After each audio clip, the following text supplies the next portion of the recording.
Olá, graça e paz do Senhor Jesus, tudo bem? Bem-vindo de volta ao canal Para Edificar, irmão André Carvalho aqui com você mais uma vez, falando sobre entrevistando demônios. Parece estranho, né? Mas a gente vai ler alguns textos para entender, até mesmo comparar com algumas práticas atuais. Eu vou citar o texto, a gente não vai ler todo, mas é uma narrativa que está em Marcos capítulo 5, versículos 1 a 20. É um relato de um endemoniado gadareno, da cidade de Gadara, que Jesus encontra, e em resumo, ele vê Jesus vindo ao seu encontro, e diz logo: Jesus, filho do Deus Altíssimo, vieste atormentar-nos antes do tempo. E aí Jesus chega lá, pergunta qual é o nome do demônio que estava possuindo aquele jovem, e ele responde: Legião é meu nome. Eu ri aqui porque eu me lembrei da expressão, né? Baiana, muito baiana. Lá ele, né? Mas o homem disse, o homem não, o demônio, né?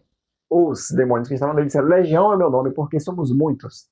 E aí Jesus ordena que ele saia, e ele vê pastando por ali uma manada de porcos e diz para não tirar eles daquele território, e que se fosse mandar para algum lugar que jogasse naquela manada de porcos. Jesus então manda que eles vão para a manada de porcos. Estes porcos estão perto de um despenhadeiro, ao que tudo indica, se a gente olhando geograficamente, era um promontório, era tipo assim, uma região que ficava um pouco próximo ao mar. Não era um despenhadeiro tão alto, mas é um lugar que dava para o mar, próximo, né? Tinha alguns quilômetros até que eles chegarem ao mar, pelo que alguns dizem. O resumo da história é que esses demônios eles se atiram para o mar. E o jovem, que antes estava possuído por essa legião de demônios, é liberto, chega para Jesus e quer acompanhar Jesus para onde Jesus ainda vai com os outros discípulos. Jesus diz que não, que ele deve voltar para sua terra e contar o que Deus fez por ele. E as pessoas, quando veem ele em sã consciência, vestido, sabe? Um outro aspecto diferente daquele que eles conheciam, esse jovem, conheciam a história dele, ficam surpresos em vê-lo ali em perfeito estado. E aí eu sei que esse feito se anuncia nessa cidade, que é uma cidade de maioria gentílica, ou seja, era povo que não era judeu, até porque judeus não criavam porcos. Então esse povo não era judeu, e Jesus passando por ali, na região chamada Decápolis, ele encontra esse jovem e faz essa libertação, e que tem essa repercussão naquela região.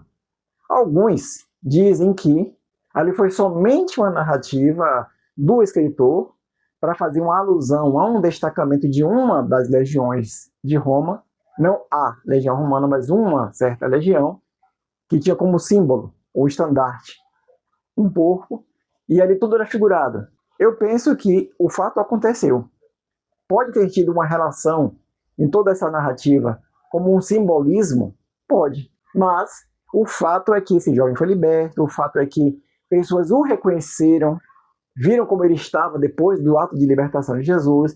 O fato é que ele quis acompanhar Jesus, Jesus disse que não, e ele foi, e as pessoas da sua cidade ouviram os relatos através dele do que Deus fez através de Jesus na sua vida.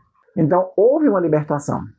Mas é o que eu quero falar. Jesus perguntou qual é o teu nome, e ele disse Legião, porque somos muitos. Jesus não estava fazendo entrevista. A gente vai ver agora um outro episódio.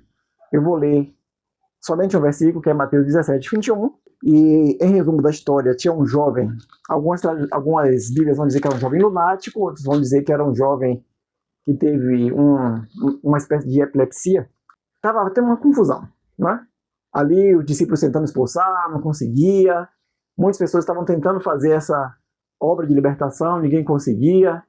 E aí Jesus chega lá e diz: ó geração incrédula e perversa, até quando estarei eu convosco? Ou seja, sempre vou ser eu que vou fazer? Vocês não têm fé para fazer também? É mais ou menos isso que Jesus quis dizer. E aí Jesus chegando lá, encontra o pai do menino, pergunta o que acontecia com o menino. O pai do menino vai lá, diz a Jesus o que estava acontecendo com ele, que o espírito jogava no fogo, jogava na água, e etc. E aí Jesus chama os discípulos, e os discípulos perguntam: Senhor, por que não podemos nós expulsá-lo? E Jesus diz: por causa da vossa pouca fé. Tudo indica que a razão principal foi falta de fé.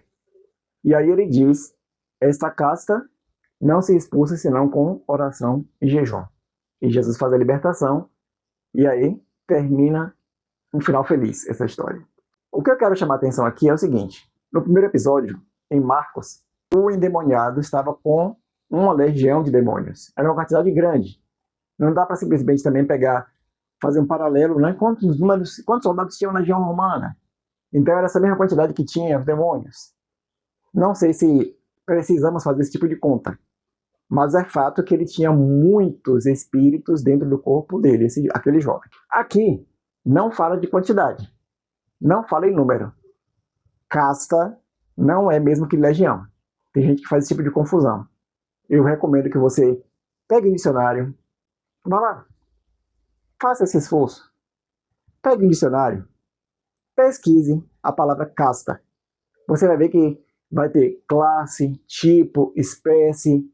São as definições mais comuns que você vai encontrar nos diferentes dicionários.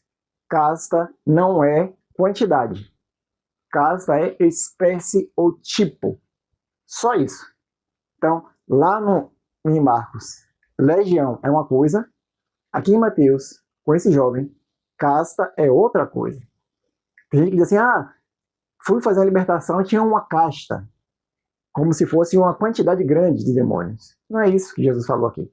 Então, como eu venho falando também em outros vídeos, peço que você faça o seguinte. Esqueça um pouco, pelo menos enquanto estiver ouvindo, se desvencilhe um pouco dos seus conceitos. Seja lá de que tipo e de que assunto for. Se desvencilhe dos seus conceitos, abra o seu coração e seu entendimento. E se você nunca viu desse jeito, algo que é trazido hoje aqui no canal, dê a possibilidade de ser diferente daquilo que você acredita. E então, faça essa pesquisa que eu falei. É uma coisa simples. Joga no Google. Casta, significado. Pronto. Aí você vai ver que não se trata da mesma coisa, casta e legião.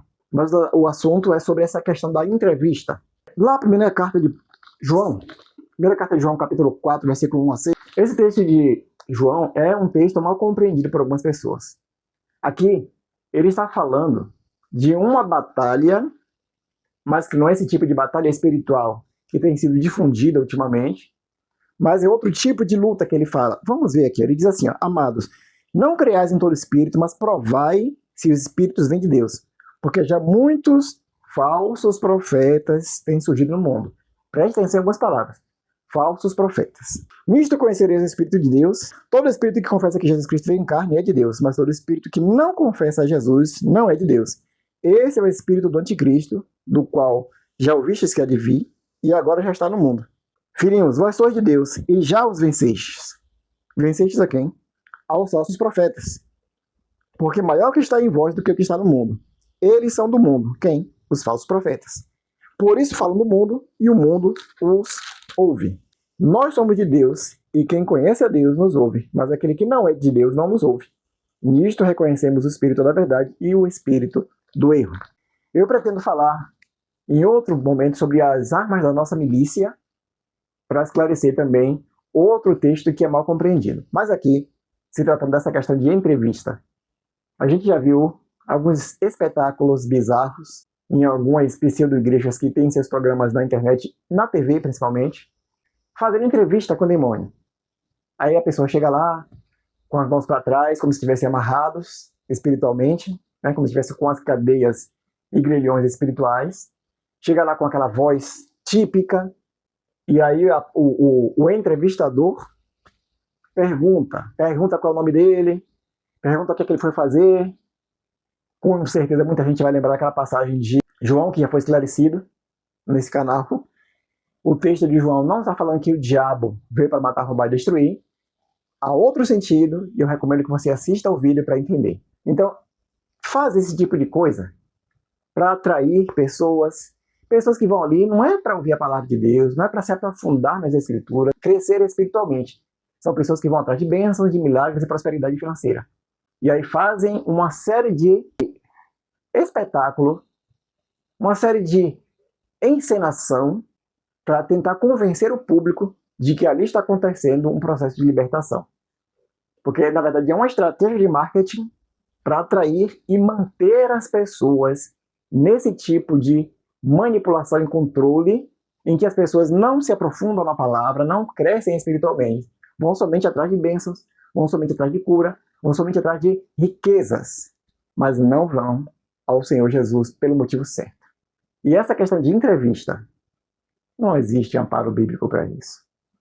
Só porque Jesus perguntou àquele endemoniado gadareno, ao demônio que estava, né, possuindo ele, qual era o nome, aí hoje a pessoa vai fazer esse tipo de show, de atração, dizendo que é manifestação de fé, eu não aprovo, nem acredito nesse tipo de manifestação televisiva, manifestação pela internet, para uma pessoa aparecer lá, né? A gente já viu muitos casos, queridos, e eu quero que você seja crítico, que você tenha criticidade.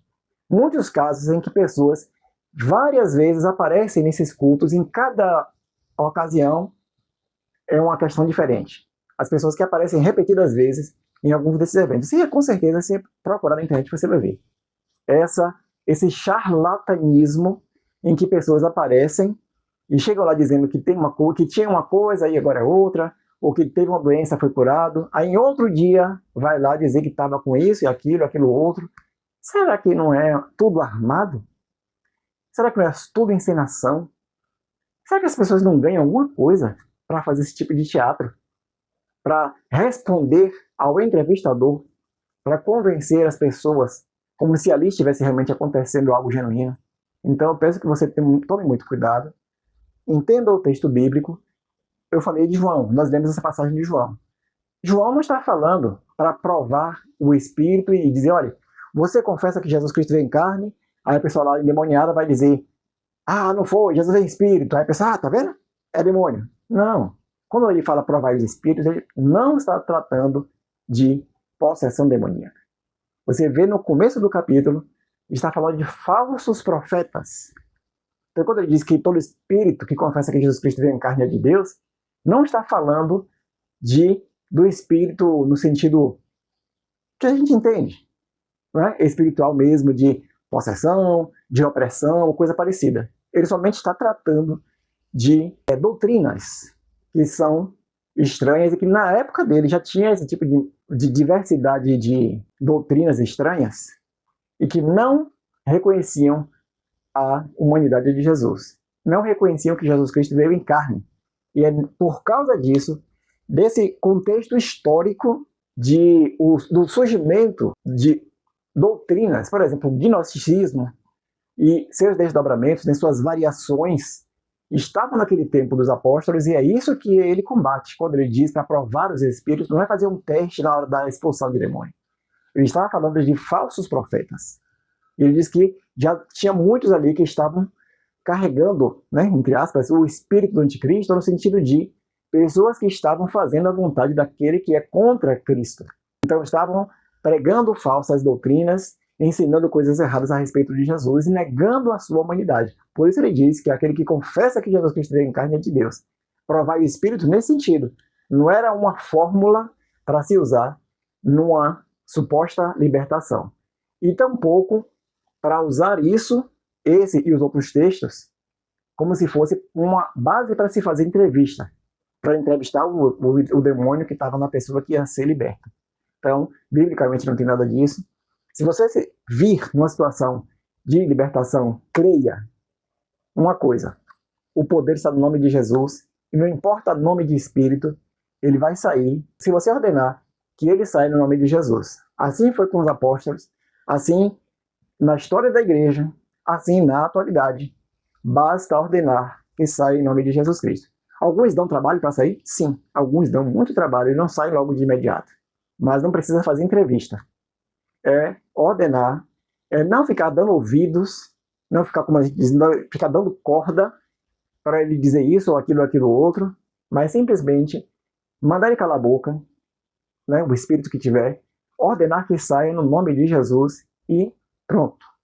E não precisa fazer isso para todo mundo ver. O ideal é uma libertação num lugar reservado, num ambiente reservado.